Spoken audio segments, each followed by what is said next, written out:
What's going on, guys? It's me finessing with another video on a magdk updated build. I know I haven't posted on YouTube much, but I wanted to go ahead and get this build out for the new patch, and also putting out some other build videos as well. Remember, we keep it short and simple. I don't go too much into the build other than what we're running: skills, CP, race, and the sets itself. If you want any more information, you can catch me on my Twitch live at 5:30 p.m. Central Standard Time at finessing.tv. And we go live every single day, even on the weekends. So we're gonna jump right straight into it. And like I said, if you have any questions, drop them in the comments. I will reply as soon as I can, or come check me out on Twitch and drop it in the chat, and I'll reply to you as soon as I see it. So what we're running here is got the magdk, got Bloodspawn, on the monster set. Bloodspawn on magdk just seems very good. You could go Battlord, you can go Magma.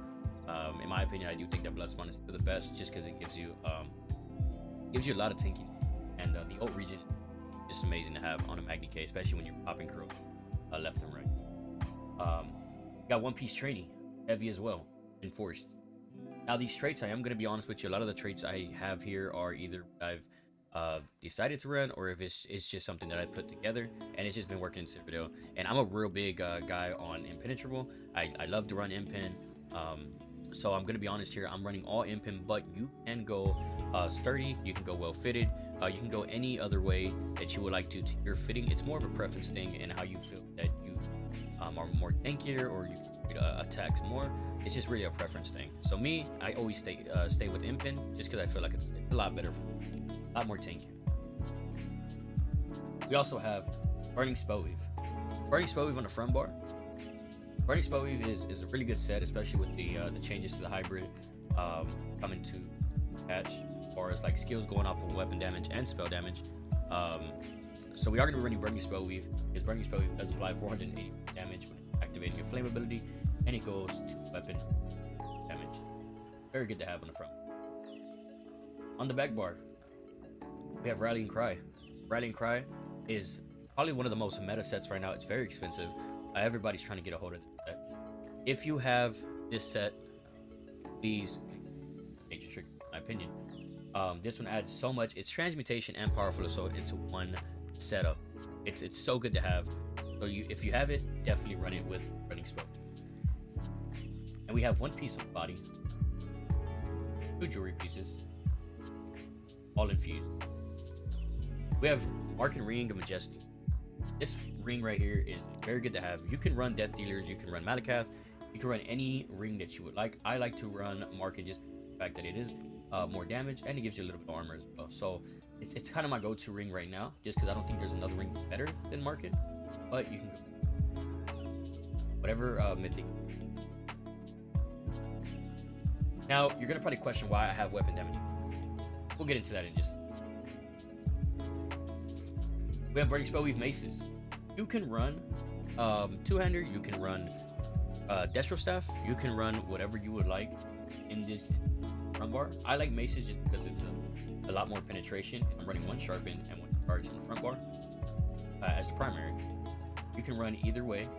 Like I said, it's more of a preference thing when it comes to traits and weapons in front bar. You can run two-hander with an Execute. I don't run two-hander nor an Execute. I just like to do it with the extra penetration that it gives.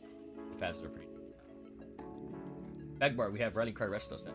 I think Restoration Staff right now is a lot more sorting board, in my opinion, because you have rapid regen and access to heavy attack resto passive as well. So it's a lot more healing, in my opinion, especially for group solo play.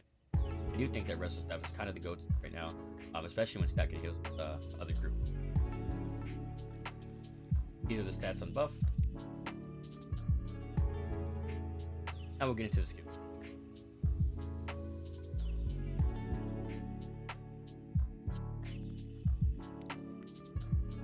Pop over my.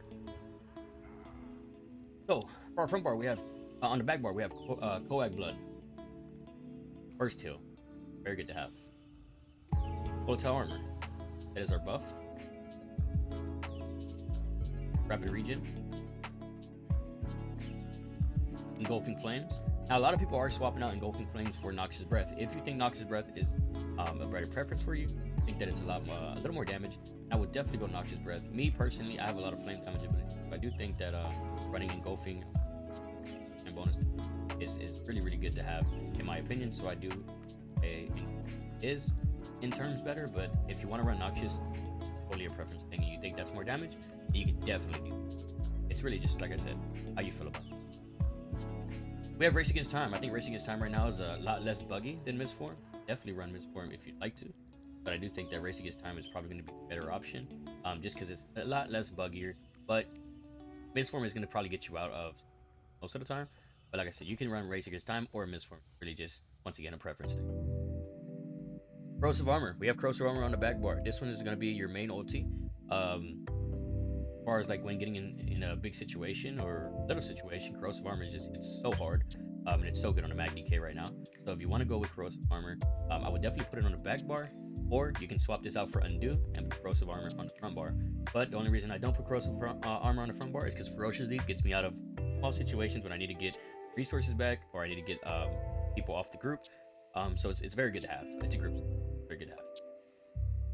On the front bar, we have Flame Lash or Molten. You can do whichever one you like. I like the heal from this one, and we run Talons as well, so it's kind of our spammable right now, and it feels really good. Like I said, if you want to run Molten, you can definitely running Embers. Very good heal.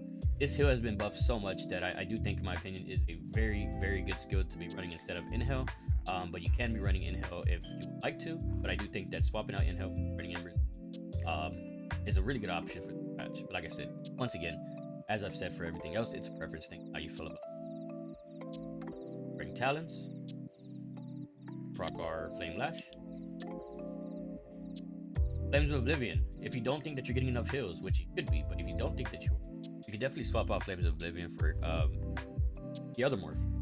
Now the other morph is going to be a lot more healing, in my opinion, but I do think that Flames of Oblivion is a lot of damage going out to 3 time, and I do think that this one's going to be the better option, just because we are also running Shattering Rock. Shattering Rocks is another heal. We are stacking about almost 45 heals here, and it just feels really good running it like this, because we do have our damage coming. Flames of Oblivion too. So Shattering Rocks I do think is the better option, but if you're not running Challenge, you can definitely drop Shattering Rocks and run Fossilize instead. Like I said, I do think that this is an option for me, just because it does feel it's a good heal as well.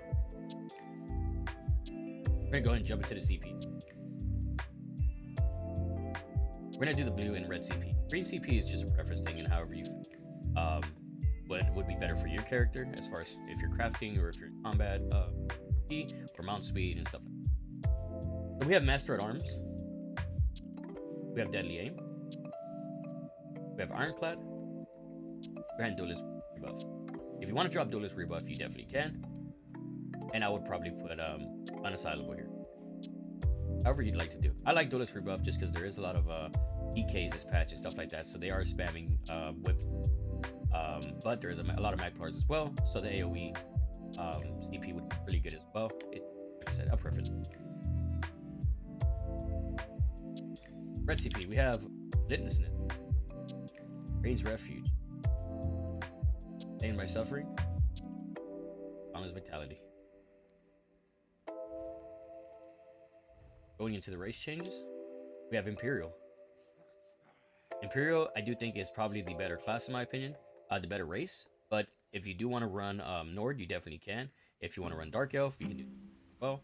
But I do think that Imperial is probably going to be the best setup, just because we are running Vamp 3. We'll get into that here in a bit. Clockwork Citrus Fillet. If you don't have Clockwork Citrus Fillet, you can definitely drop this. You can go for Zorgos is a really good recovery. Very good to sustain. I just personally I like Clockwork Citrus Fillet because I'm not using stamina other than when I'm blocking. Running the Atro. If you think you can survive without the Atro, sustain your resources, you can drop the Atro and go Lover or go more weapon down. Vamp Stage 3. You don't necessarily need Vamp Stage 3. I run Vamp Stage 3 just because I do think that it's a lot more tankier in my opinion. The Undeath passive is really good to have. So I run Vampire Stage 3. Now if you don't want to run it, you necessarily do not need it. But in my opinion, I do think it's worth getting. Now we're gonna go over why we have weapon damage glyphs. We are a magdk with weapon damage glyphs all over our jewelry. And the reason we have that is because When you cast an alternate heart ability, you and your group gain minor brutality for 20 seconds, increasing your weapon damage by 10%. It is easier to stack weapon damage on a magdk during this patch because of all the changes with the hybrid changes. And I do think that stacking more weapon damage is, your skills are going off for weapon damage or spell damage now. So stacking the most weapon damage is going to probably be your best option in my opinion. If you do think that stacking spell damage is going to be better for you, like I said, preference thing. A lot of the skills of this patch are going to be a preference thing. That's the only reason why I repeated it so much, because remember guys, it is hybrid season. They are running a lot of hybrids in PvP and PvE. So it's going to be everything during this patch. I do think that a lot of it's going to be a preference thing, and then you can branch out on the skills, and you can also kind of just stack how you want to stack and how you want to play. Whatever class you want to play and how you want to play is how you can play. Nobody can no longer tell you have to play a mag sword. You can play a stamp sword with magic abilities. Once again guys, this is the magdk build. If you want to come and check me out on Twitch, it's twitch.tv/finessingtv. Come check me out on live, 5:30 p.m. Central Standard Time, guys. I will put the Discord and the link to my Twitch in the comments, and you can come check me out. Come to my Discord if you have any questions. Send me a message, and I'll get back to you as soon as I can. And that is going to be all for the magdk build. Be out.